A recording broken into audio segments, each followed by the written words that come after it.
Fraud has become all too common. What can you as a consumer do to protect yourself? What red flags should you be looking for?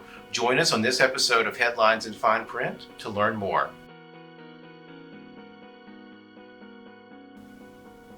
Hello and welcome to Headlines in Fine Print. I'm Dion, President and CEO of Piedmont Advantage Credit Union. And today we're going to dive into fraud. We're going to look at the red flags or the fine print of fraud so you can protect you and your loved ones. And we are joined today by Sandi Richardson, who is our AVP of Fraud and Bank Secrecy Act or BSA compliance. Sandi, welcome to the program. Thank you. How are you doing today? Doing pretty good.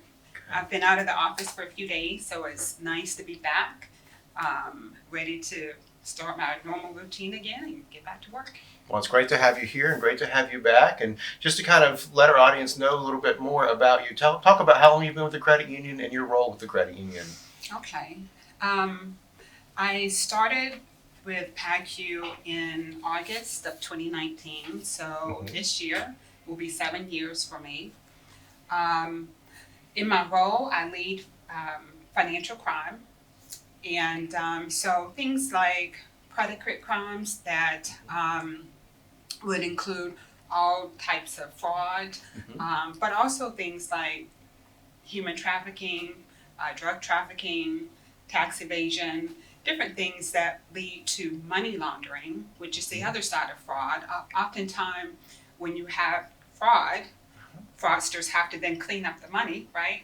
To make it appear that it came from a legitimate source. So we also focus on money laundering, sanctions compliance, and things of that nature. Very good. 7 years. Well, we're very blessed to have you with us for that long, and I know you do a tremendous job for us. And that brings me to my next question. Where does your passion for this area, because you're so good at it, where does your passion come from for preventing fraud? I have always wanted my work to be meaningful work. Prior to fraud, I did home mortgage lending, yes, which was also, very meaningful to me, helping people get into, their first house or meet their financial goals. So, but in addition to that, I've always loved research and investigation, regulations and things like that. So, moving into compliance was just a natural area for me. I also love helping people. I love helping people and being able to make a difference. And so being able to help secure people's accounts and protect the credit union and protect our members was really important to me. Very good. And it'll be very obvious to our audience today as far as your depth of knowledge and your passion for that. So that brings me to one other question just to help the audience get to know you better. So in terms of either streaming shows or books that you read, is there anything in that genre that you kind of get inspiration from in this area? Oh, yes.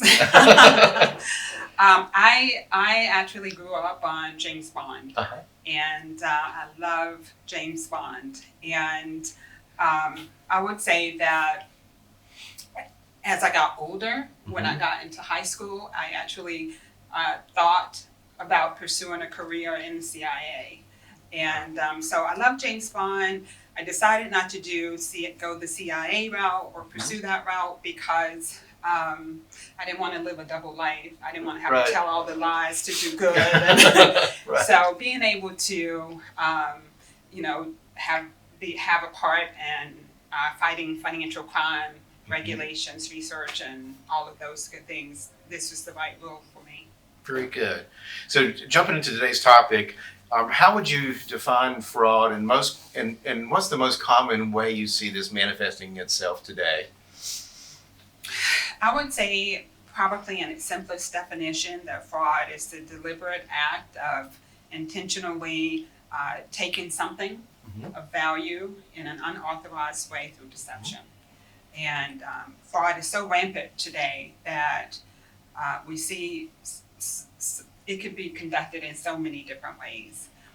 Some of the ways that we see it most at PACU, though, is through check fraud, romance scams, cryptocurrency investment scams, tech support scams. Those are some of the most common ways that we see it here. And I know with working with you through these recent years, another area where you're very passionate about is elder care and scams regarding the elderly. Talk about that a little bit. Yes, I would say that elderly members are individuals that are the highest target for us here at the credit union. Fraudsters view elderly members as easy prey, an easy target because of several different factors. Some of those factors are that they're older, they come from a different generation, so oftentimes more trusting. You know, coming from a generation where a handshake meant their word, and so, you know, of course, we are in a completely different world now, but Yes. they rely on that trusting instinct that the older people have. In addition to that, sometimes they are lonely because they're older, maybe have lost family and friends, so they may be looking for someone to talk to, or they may be looking for some attention of some kind. Oftentimes, another thing is that they're not as computer savvy in a lot of cases, so they can be easily manipulated. That's another trust factor, you know, that comes into someone directing them to do something on their computer. They automatically may assume that it's legitimate. Another thing sometimes with older ones is that there may be some cognition decline. Right. So fraudsters really exploit that as well. Very good. Now, if a member or a trusted family member or someone detects something's going on in any of this scope of fraud that you've discussed, what would you suggest their first step should be if they suspect something? One of the things, just you touched on it a little bit, but one of the things that we do offer here at PACU is a trusted contact program. What that is a way for the elderly member to select someone that they trust, either a family member or a close friend, but someone that they trust, to help just ensure that their accounts are a little bit more secure by checking in on them. Right. It may be that trusted contact is reviewing their account activity to see if there's anything unusual going on. That trusted contact might talk to the elderly member about any new friends they've made. I think it's really important to spend time with elderly individuals and just talk to them to help understand what's going on in their life, in their world, and you'll be surprised at what you can gain insight from that and being able to. I also think it's important for the trusted contact to sit down with the elderly individual and discuss, you know, how they're going to help them. It's not about taking away their independence, it's about supporting them and being their ally. Good. Now, as far as from the credit union perspective, I know you and your team are working on this every day, but what are some of the things that you and your team are looking at to proactively look out for the member? Yeah, we have really good BSA and fraud software that has all kinds of analytics that helps us to identify various types of fraud. So we are constantly monitoring transactions for out of pattern behavior, for anomalies, for activity that just doesn't line up with what you might expect from that individual.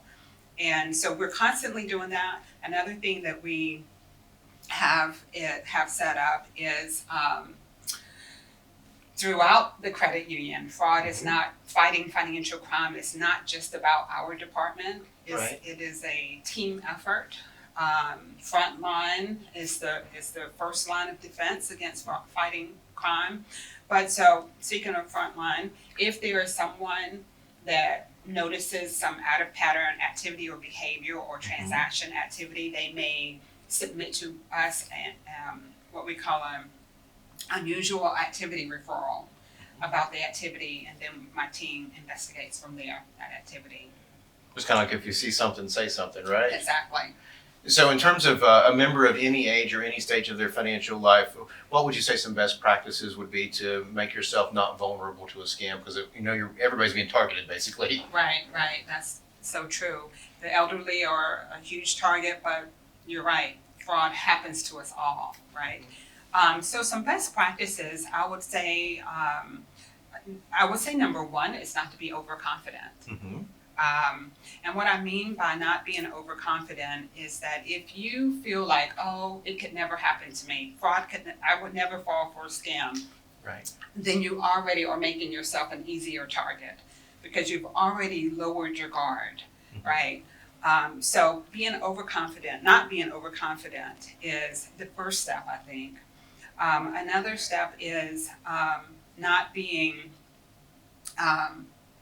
you want to check your bank account activity regularly, right? To see if there's anything unusual that appears on your bank account. You also want to not talk to strangers. What I mean by that is there's social media, there are so many ways that you're talking to someone that you don't know. And you may even consider them a friend, but you've never met them, right? So somehow we have gotten away from not talking to strangers. As kids, we learn don't talk to strangers, but here as an adults, we're talking to strangers all the time. As elderly people, we're talking to strangers all the time. And when we don't know who's really on the other side of that text, of that call, of that internet, we really put ourselves in a vulnerable position. Again, not talking to strangers. I like to tell my parents not to answer telephone calls when they don't recognize the number. If they're not in the contact list, just let it go to a voicemail and then decide if you want to call the person back. If they don't leave a message, then you avoided yourself from being in a scam. I think that you should consider every call, every email, every text a scam until it's proven otherwise. So I think that should be your disposition, that it is a scam unless it is proven otherwise. Don't let curiosity, this is another thing to avoid, not letting yourself be too curious about who could that be that's calling me. Just let it go to voicemail and listen to the message if they leave one. And artificial intelligence is making it all the more challenging, right? It is, because with artificial intelligence, not only can someone sound like a family member or a friend, but that technology can also clone a person, their appearance, and you may think you're looking at them when you're talking to them as well. So artificial intelligence has a lot of good benefits, but in the wrong hands has some really scary results that can come about. Absolutely. This is great insights today. And what would you say would, if you kind of had to encapsulate it into a soundbite or final thoughts or final advice for folks, where would you go with that? I would say that you just can never be too careful, really. Fraud is everywhere, and it's going to only get worse. It's already, at levels that are super high, and it's really scary to imagine that it's only going to get worse. So it's a mindset that you have to be in of not clicking on things in emails, not clicking on attachments. Fraud first, that really is the way you should be thinking. It's sad that we have to operate in this way, but fraud first really is the way you should be thinking in order to help to avoid a scam. Right. I know that the trust but verify is kind of it's a very true adage, but it's something that's kind of hard to, like you were going back earlier talking about the handshake, that used to carry so much weight, and today it's almost be suspicious first instead of trust first, and that's kind of a change in mindset from how things used to be, and that's hard, but technology's right. You're exactly right, and I very much believe that being suspicious first, not be unkind or be rigid or not welcoming, but just not to be too trusting. We have to really consider the world we're living in now and to take the right steps to protect ourselves. I know from our call center or our member relationship team, as we call them here at PACU, that we tell folks that, if you get something that's suspicious, don't just take it at face value. You know how to get in touch with the credit union. Call us directly. You know the person at the branch, you know the person in the MRT, but reach back out to us. Hang up or don't respond to that text directly. Get in touch with us. And actually, we don't text our members.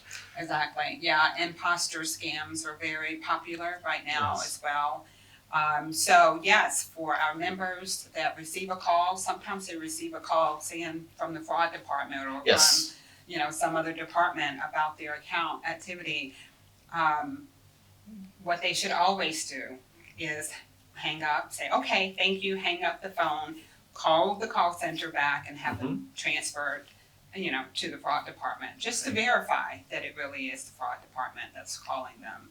I'm always really pleased when I'm talking to a member and they want to take that course. I encourage it. Very good. Well, Sandi, thank you so much for your time today. This has been a treat, and I know our members and our listeners are going to gather a lot from this, so thank you so much. Yes, absolutely. Thank you for having me. And, education on fraud is really important. So Yes. that's one of the best protections.